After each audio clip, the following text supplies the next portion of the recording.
সুপ্রভাত বন্ধুরা, আজকে সেই বহু প্রতীক্ষিত দিন যেদিনকে শ্রী শ্রী জগন্নাথ দেব, সুভদ্রা মা, বলভদ্রদেব এই সন্তানকে তাদের দর্শন দেবে।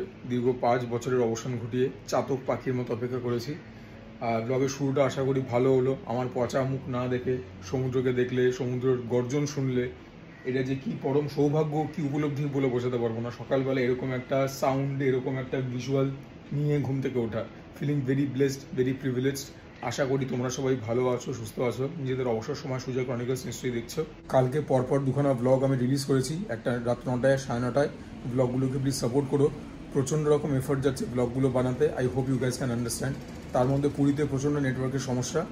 আর আমি যে হোটেলে উঠেছি এখানে ওয়াইফাই রয়েছে, কিন্তু কালকে ওয়াইফাই নিয়ে এত সমস্যা হয়েছে যে দুখানা ব্লগ যে আপলোড করতে পেরেছি সবটাই জগন্নাথ দেবের কৃপা। তোমরা সবই জানো, নতুন করে বলার কিছু নেই। জগন্নাথ দেবের মন্দিরের ভেতরে মোবাইল ফোন অ্যালাউ করে না, বাইরে জমা রাখতে হয়। এসে জানাচ্ছি সব কি করছি বা না করছি।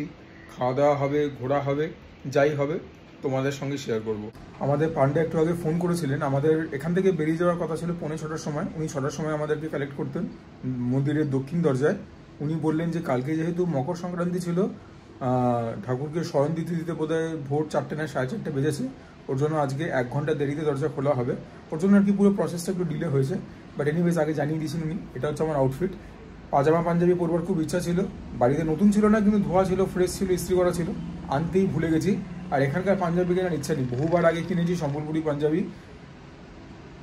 ঠিক কি বলবো, মানে এখন আর ঠিক মনের মতো লাগে না। ফ্যাব্রিকটাই ভালো লাগে। যাই হোক, এটাও নতুন আছে, একদম ব্র্যান্ড নিউ। এটা আগে পরেছি ডেনিমটা, বাট ধোয়া আছে, সমস্ত কিছু কাঁচা। মার জন্য একটা নতুন শাড়ি এনেছি। ও তোমরা জানো না? না, এই 2024-এ প্রথম ইউটিউব থেকে আর্নিং চালু করলাম। মাকে একটা কিছু দেবো না ছোট্ট করে, তাও কি হয়? ও তোমরা তো কিছুই জানো না। আগে এই ক্লিপিংসটা দেখে নাও, তারপর আবার আজকে ক্লিপিংসে ফিরে আসবে। এবছর থেকেই তো ইউটিউব ইনকাম স্টার্ট হলো, তো এবছর পুজোতে মাকে কিছু দেবো না, তাও কি হয়? কিন্তু মা তো পুজোতে বেরোতে চান না খুব একটা, অনেক রকম তার টাল বাহানা রয়েছে। তবে পুরীতে যাচ্ছি, তোমরা সবাই জেনে গেছো এতদিনে। তো পুরীতে যখন জগন্নাথ দেবের পুজোতে যাবো তখন তো মা যাবেই। সেই উপলক্ষে যদি একটা শাড়ি কিনে নিতে পারি তো ভালো হবে। এখন দাঁড়িয়ে আছি গড়িয়াহাট ট্রায়াঙ্গুলার পার্কের প্রিয়গোপাল বিষয়ের সামনে। এর বাইরে আমাদের কলেজ স্ট্রিটে আদি মোহিনীমোহন কাঞ্জিলাল একবার যাবো। এই দুই জায়গার মধ্যে থেকে দেখে একটা শাড়ি নিয়ে নেবো। ছেলে বলে আপনাকে একটু বুঝিয়ে দিচ্ছি, মেয়ে হলিস তারা জানে তো। এই দেখো 11,000 সামনে, 11,200। এটা আঁচলটা আসবে।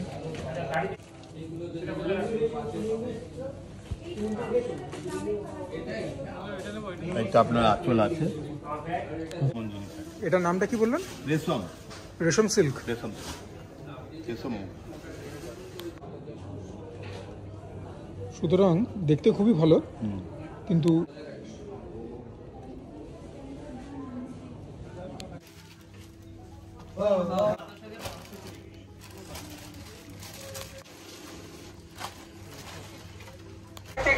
দুর্যোগ দায়ী না, আমাদের দুর্যোগ দায়ী হচ্ছে ম্যানমেড, অর্থাৎ সমস্তটাই মানুষের দ্বারা সৃষ্ট। এই বন্যায়, এইরকম বন্যায় আমাদের রাজ্যে হয়। আমরা দৃঢ়ভাবে বলতে চাই, যখন প্রয়োজন ছিল, যখন কেন্দ্রীয়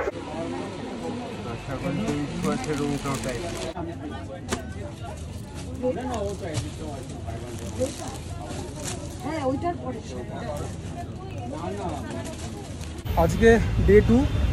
তো কালকে 3টে দোকান দেখেছিলাম, তোমাদেরকে বলেছি। কালকে আর কোথাও ভালো লাগেনি, সুতরাং ব্যাক টু প্রিয়গোপাল বিষয় গড়িয়াহাট। এখান থেকে নিয়ে নেবো। শাড়ি কেনা কমপ্লিট। তোমরা গেস করতে পারো যে কোন শাড়িটা কিনলাম। এই ভিডিওটা কিন্তু আসবে পুরী সিরিজের সঙ্গে।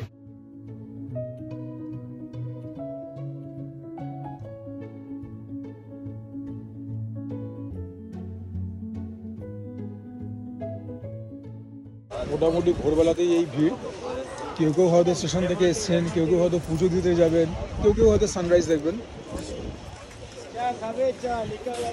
তোমাদেরকে তো জানানোই হয়নি যে পুরীতে ঠান্ডা কীরকম, বুঝতেই পারছো দেখে। এখন 6:45 বাজেনি, আমি এরকম একটা পাতলা জামা পরে ঘুরছি। বাকিদের তুলনায় আমার শীতটা একটু কম লাগে, আমি মানছি। শুধু মানে যেরকম আমার মায়ের মতো কালকে সারা সন্ধে উনি একটা সোয়েটারে ব্লাউজ পরেছিলেন, ওপর একটা শল ছিল। কিন্তু আমার মতো অনেকে রয়েছে যারা কিনা একখানা টি শার্ট বা একটা শার্টের ওপরে রয়েছেন। সো এই ঠান্ডা যে খুব একটা রয়েছে মাত্রাতিরিক্ত তা নয়, তবে ঠান্ডা একদম নেই তাও নয়। এই যে হাওয়াটা বইছে, এই হাওয়াটাতে অনেকে ঠান্ডা লাগতে পারে। So come prepared. আমি তো এখানে এসে পৌঁছেছি জানুয়ারির 2nd উইকে, 14 তারিখে। 2nd উইক 3rd উইকে শুরু, যেটাই বলবে বলো। আজকে হচ্ছে 15 জানুয়ারি। তো এই দিনটার জন্য যেরকম বলছিলাম অনেক দিন অপেক্ষা করেছি, আজকে ফাইনালি দর্শন হবে প্রভু।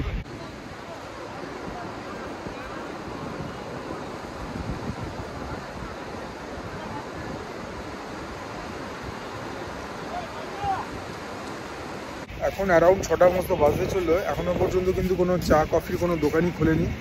আগে বিচের ওপরে দু একটা দোকান খুলে যেত। আর এই তো আমার হোটেল সিগাল, এর উল্টো দিকে একজন ভেন্ডার থাকতেন যার দোকান 24 ঘন্টা খোলা থাকতো ঠিক ওখানটাতে। ওই দোকানটা তো দেখতেই পাচ্ছি না, 24 আওয়ার্স খোলা থাকতো। মানে স্বর্গদ্বার এলে পরে অন্তত মুখ চালাবার মধ্যে চা বিস্কুট কেক কফি খাবারে কোনোদিন অভাব হতো না, কারণ ওই দোকানটা 24 আওয়ার সার্ভিস দিত। যত রাত যত ভোর 24 ঘন্টাই তো খোলা, সমস্ত কিছু বন্ধ হয়ে গেছে। ইনফ্যাক্ট এই যে স্বর্গদ্বার মেরিন ড্রাইভ রোড হয়ে নিউ মেরিন ড্রাইভ রোড, ফুটপথের ওপরে যত স্ট্রিট ফুডের দোকান থাকতো সব উঠে গেছে, উঠিয়ে সবাইকে বিচের মধ্যে নিয়ে গেছে। তাতে সুবিধা এটাই হয়েছে যে এই যে সাইড ওয়াকটা এটা লোকেদের হাঁটার জন্য ফ্রি হয়ে গেছে, বিচটা অনেকখানি ক্রাউডেড হয়ে গেছে। আরও আস্তে আস্তে দিন পরিষ্কার হচ্ছে।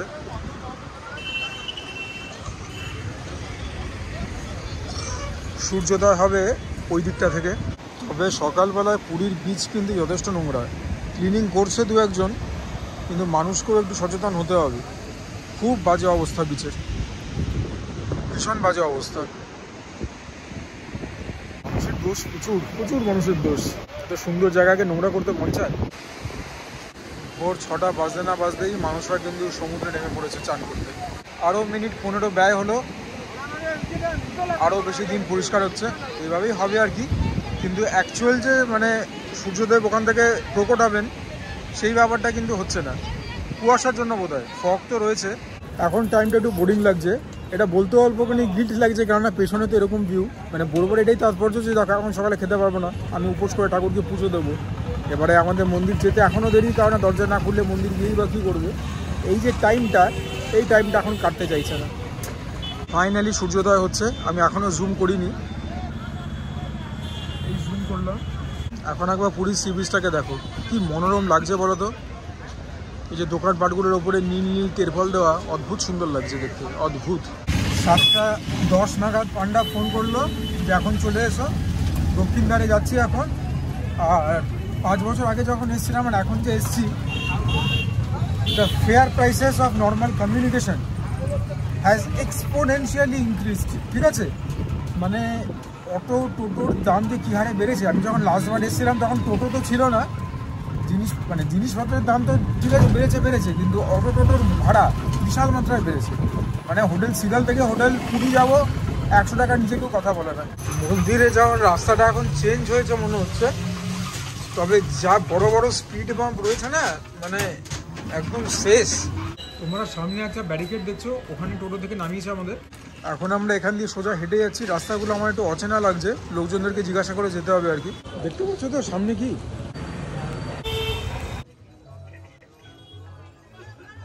বলো জয় জগন্নাথ, করে নাও জগন্নাথ দেবের দর্শন। জয় জগন্নাথ।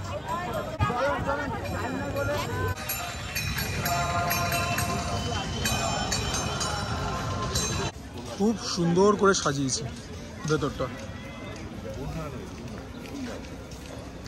খুব সুন্দর করে সাজিয়েছে, দেখে সত্যিই খুব ভালো লাগছে। হ্যাঁ, হাঁটা হয়তো একটুখানি বেশি হচ্ছে, কিন্তু ভালো লাগছে দেখে। হ্যাঁ, কি সুন্দর করে সাজিয়ে দেখো, একটা ভিক্টোরিয়া ভাইব চলে এসছে। আমার মায়ের মতো যাদের হাঁটুতে অবস্থা বা হাঁটতে ফাটতে অসুবিধা, তাদের একটু কোনো সমস্যা, কিন্তু যারা ফিট অ্যান্ড ফাইন তাদের জন্য দিস ইজ দ্য ভাইব। ঠিক আছে, মন্দিরের দক্ষিণ দ্বার দেখে নাও, এখানে লেখা রয়েছে free shoes and mobile stand. ঠিক আছে, এরকম ব্যাগ তোমাদেরকে এরকম ব্যাগ নিতে হবে। ব্যাগের যে সাইড কম্পার্টমেন্ট, এখানে সেলফোন রাখবে, মেন কম্পার্টমেন্টে জুতো রাখতে হবে। অ্যাপারেন্টলি এটা হচ্ছে একটা ফ্রি সার্ভিস এবং এটা নাকি গভর্নমেন্ট রান। ঠিক আছে, এটা নাকি সরকার থেকে করা হয়েছে। দর্শন করে এখন বেরোলাম, খুব ভালো দর্শন হয়েছে। তবে আমি বলবো নতুন যে ব্যবস্থাপনা করেছে, তারপরে রাশ ঠেলাঠেলি আরও বেড়ে গেছে। আগে একসঙ্গে জগন্নাথ দেব, সুভদ্রা মা, বলভদ্র দেবকে দেখা যেত, এখন তোমাদেরকে বাদিকে সরে আসতে হবে জগন্নাথ দেবকে দেখবার জন্য, আর সুভদ্রা মা, বলভদ্র দেবকে দেখবার জন্য ডান দিকে শিফট করতে হবে। তো এইটা এখন হয়ে গেছে। এবারের মতো জগন্নাথ দেবের মন্দিরকে বিদায় জানাচ্ছি। জগন্নাথ ধামে তো আরো কয়েকদিন রয়েছি, এবারের মতো বলেছি, বছরের মতো। তোমরা সব দেখতে পাচ্ছ দুদিকে শাড়ি দিয়ে খাজার দোকান। প্রচণ্ড খারাপ রাস্তার অবস্থা, যেখানটা ভালো সেখানটা ভালো বলেছি, যেখানটা মন্দ সেটাও দেখিয়ে দিচ্ছি। স্পিড বাম্প ভর্তি এবং রাস্তায় খানাখন্দেও ভর্তি। এখন অলমোস্ট 11:15 বাজতে চললো। ডাবের জল খাবো, মাও খাবেন এখন, ওটা তো কাস্টমারই। এখানে এলে আমি বেলায় 2বার খাই। তারপরে সমুদ্রে চান করব, তারপরে ভালো করে চান করে ড্রেস আপ করে বেরোতে বেরোতে আজ কটা হবে জানি না, কি লাঞ্চ করবো কিচ্ছু মাথায় নেই, সব খেটে গেল। আজকে মন্দির দেরিতে খুলেছে না। এখন চেঞ্জ করে যাব সমুদ্রে চান করতে। কি হবে লাঞ্চের অবস্থা নো আইডিয়া, তবে সমুদ্রে চান করে তো মিস করা যাবে না।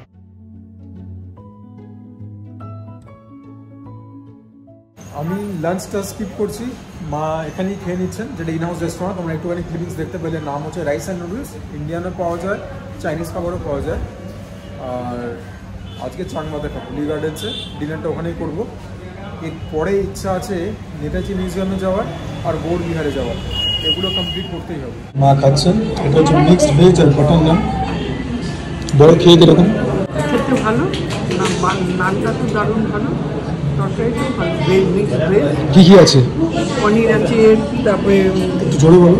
পনির, টমেটো, ক্যাপসিকাম, মটরশুঁটি, আরও বিভিন্ন গাজর। টেস্ট? হ্যাঁ, টেস্টও ভালো। মা আমাকে ইনসিস্ট করার উপর ট্রাই করতে, উপরে ফ্রেশ ক্রিম দেওয়া, দেখতে তো ভালো, অ্যাপিলিং। বাটার নানটা খেতে খুবই ভালো, very soft, fluffy, freshly made, একটা মিষ্টতা রয়েছে। আর যে সবজিটা খেলাম, টক ভাব খুব একটা নেই, মিষ্টিও খুব একটা নয়, ঝালও খুব একটা নয়, বাট ইটস ভেরি গুড। গরমা গরম বানিয়ে দিচ্ছে, ওয়েল সিজন। ভেতরে প্রচুর জিনিস রয়েছে, বিনস, কড়াইশুঁটি, ফুলকপি, পনির, ভেন্ডি। তরকারিটা ভালো না তোমাকে বলছি না, তরকারিটা তো ভালোই, গাজরও রয়েছে, তবে বাটার নানটা খুবই ভালো, ইটস ভেরি গুড। এই দেখে নাও বিল, সব দিক থেকে এটাই ভালো হলো। হোটেল সিগালে রয়েছি, এখানকে যে দুখানা রেস্টুরেন্ট দেখিয়ে দিলাম, এরপরে এখন নেতাজি মিউজিয়ামটা দেখিয়ে নেবো, গৌড় বিহারটাও হয়ে যাবে কভার করা। আর তারপরে তো সন্ধ্যাবেলায় জমিয়ে আমরা ডিনার করছি চাংবাদে, 6:30 থেকে 10:30 অবধি অপারেশনে ডিনারের জন্য। আগে থেকে বুকিং নেয় না, ফার্স্ট কাম ফার্স্ট সার্ভ। চলো, সব দিক থেকে যখন যা হওয়ার সব ঠিকই হচ্ছে, ভালোই হচ্ছে। এখন অটো টোটোর সঙ্গে কথা বলে দেখি যে গৌড় বিহার আর নেতাজি মিউজিয়াম দুটো মিলিয়ে কত দর হাঁকে। যা প্রাণে চাইছে নিচ্ছে। যাওয়ার সময় টোটো নিল 80 টাকা মন্দিরে, ফেরার সময় একই টোটো, মানে অন্যজনের টোটো 100 টাকা। চাইছিল 200-250 টাকা, 150 টাকার নিচে কেউ যাচ্ছিল না, 100 টাকা একজনকে পেয়েছি। আমাদের হোটেলের কাছ থেকে একটা টোটো পেলাম, তো গৌড় বিহার নিয়ে যাবে, ওখানে দাঁড়াবে, আমরা দর্শন করে নেবো, তারপর নেতাজি মিউজিয়ামে নিয়ে যাবে, সেটা দেখে আবার হোটেল সিগারে নামিয়ে দেবে। 500 টাকায় হলো পুরো চুক্তি, আমার মনে হয় রিজনেবল। আমরা নিউ মেরিন ড্রাইভ রোড দিয়ে যাচ্ছি।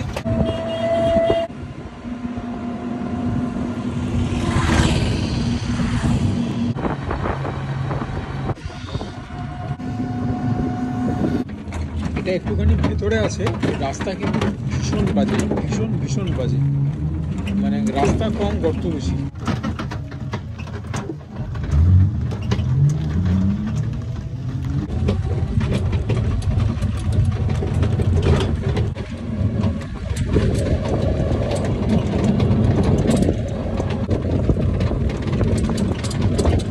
রাস্তার দুধারে যেরকম তোমরা দেখতে পাচ্ছ, ভর্তি ছোটোখাটো এরকম ঝোপ জঙ্গল।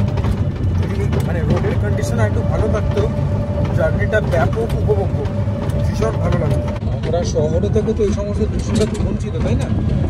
এই সমস্ত দৃশ্য দেখতে বড্ড ভালো লাগে, তবে রাস্তার জন্য এনজয় করতে পারছি। সামনের রাস্তাও কিন্তু খুবই নয়নাভিরাম, ভালো লাগছে। এগুলো হচ্ছে কাজু গাছ। প্রবেশ করবার আগে চারিপাশটা একবার দেখে নাও।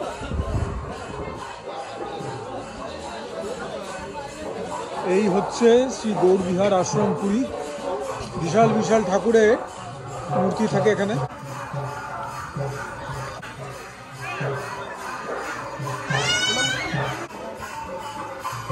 ঢুকেই সিদ্ধিদাতা গণেশের বড় একটা মূর্তি। এখানে টাকা দিয়ে ঢুকতে হলো। শ্রী চৈতন্য মহাপ্রভুর এখানে একটা মূর্তি রয়েছে, ওনার মূর্তি পুরো ছড়িয়ে ছিটিয়ে রয়েছে। 10 টাকা করে পার হেড, কিন্তু যেটা ব্যাপার হলো মজা সেটা হচ্ছে কোনো টিকিট দিল না, তুলে চলে যাও।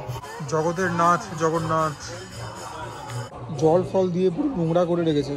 সামনে শ্রীকৃষ্ণ আর সুদামা, দুই বন্ধুর ছবি। এখানে ছোট্ট গোপাল, যশোদা মা, মা সরস্বতী, চৈতন্য মহাপ্রভু, রাধা কৃষ্ণ,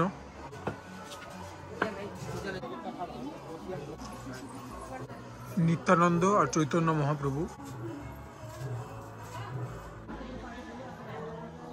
মুশকিল হচ্ছে ভেতরে যতগুলি নির্দেশিকা দেওয়া সমস্তগুলো উড়িয়া ভাষাতে। যদি ইংলিশে কিছু দিত তাহলে সুবিধে হতো। হ্যাঁ, কেননা উড়িয়ার বাইরে যারা আসবে, যারা উড়িয়া ভাষা বোঝে না, তারা কী দেখে বুঝবে বুঝতে পারছি না। ভেতরটা ঘুরে দেখাটা কিন্তু খুব একটা সহজ নয়, একটুখানি প্যাঁচালো আছে। এখন এই লোহার গ্রিলগুলো দিয়ে না মানে দর্শনটা খুব মানে মুশকিল হয়ে গেছে, কষ্টসাধ্য।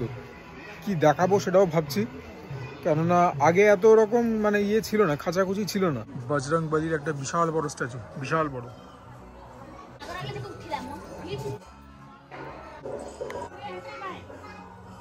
কত বড় চৈতন্যদেবের স্ট্যাচু দেখো। এখানেও মহাপ্রভু নিদ্রায় মগ্ন, কিন্তু সামনে যে যাবো সে অবকাশ নেই।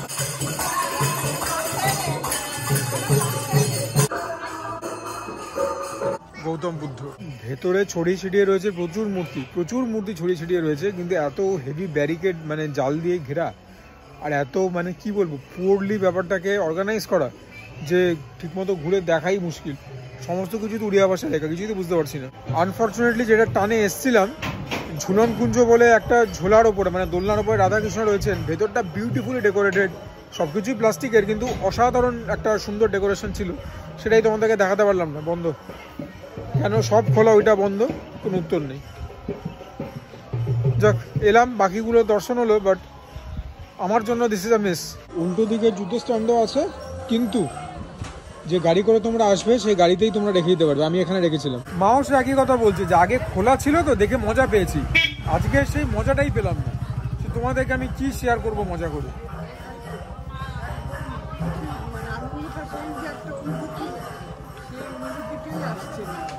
আজকে গৌড় বিহার থেকে যে অনুভূতি হলো, অন বেসিস অফ দ্যাট কি করে তোমাদেরকে রেকমেন্ড করবো জানি না। না না, আপনাকে বলছি না। আর রাস্তাঘাটের অবস্থা খুব শোচনীয়। এখানে আসাটা ওয়ার্থ ইট কি না তোমরা নিজেদেরকে একটুখানি কোয়েশ্চেন করে দেখো। আমি পরের বার আসবো কিনা ভাবি। আমি একমাত্র আসার অনেক কারণ ছিল, তবে ওই ঝুলন কুঞ্জর মন্দিরটা আমার দেখার খুব ইচ্ছা ছিল, সেটাই তো মনে। রাস্তা কিন্তু আগাগোড়া এরকম, ঠিক আছে, ভেতরের রাস্তা একদম এরকম। এই যে দেখছো কনস্ট্রাকশন, এখানে দোকান ঘর তৈরি করে দেবে। ঝড়ে যাদের দোকানগুলো সব নষ্ট হয়ে গেছিলো বিচের ধারে, তাদেরকে ওখানে বড় দোকান ঘর করে দেবে গভর্নমেন্ট থেকে, সেরকমই শুনেছি। আমাদের হোটেল ক্রস করে এখন চলেছি পুরী হোটেলের দিকে। পুরী হোটেলে গা দিয়ে যে রাস্তাটা, মোস্ট প্রবাবলি সেখানেই রয়েছে নেতাজি ভবন। বাল্যকালে নেতাজি বোধহয় 2-3 বার এসছেন। অ্যাকচুয়ালি প্রপার্টিটাও ছিল ওনার বাবার, জানকীনাথ বোস। এই যে পুরী হোটেল, পুরী হোটেলের পাশ দিয়ে মোস্ট প্রবলি আমরা যাচ্ছি। ওই সেদিনকে যেখানে গেছিলাম সপ্তপদী, ওই দিক দিয়েই রাস্তাটা। এই হচ্ছে নেতাজি সুভাষচন্দ্র বোসের অনেক বাড়িগুলোর মধ্যে একটা, যেটা কিনা বেসিক্যালি ছিল ওনার পিতার বাড়ি, জানকীনাথ বসু। তোমরা যারা আমার ব্লগ দীর্ঘদিন ধরে ফলো করো তারা জানো নেতাজি সুভাষচন্দ্র বোস আমার কাছে ঈশ্বরের থেকে খুব একটা কম নন। কিন্তু মুশকিলটা হচ্ছে আমি কোনো লোক দেখছি না। This is suppose two be a museum, নিশ্চয়ই ওখান থেকে টিকিট কাটা যায়, কিন্তু তো পুরো খালি। এই তো টিকিট কাউন্টার, টিকিট কাউন্টারে তো কেউ নেই, খালি টিকিট কাউন্টার। দেখে বোঝাই যাচ্ছে যে রেনোভেট করা হয়েছে।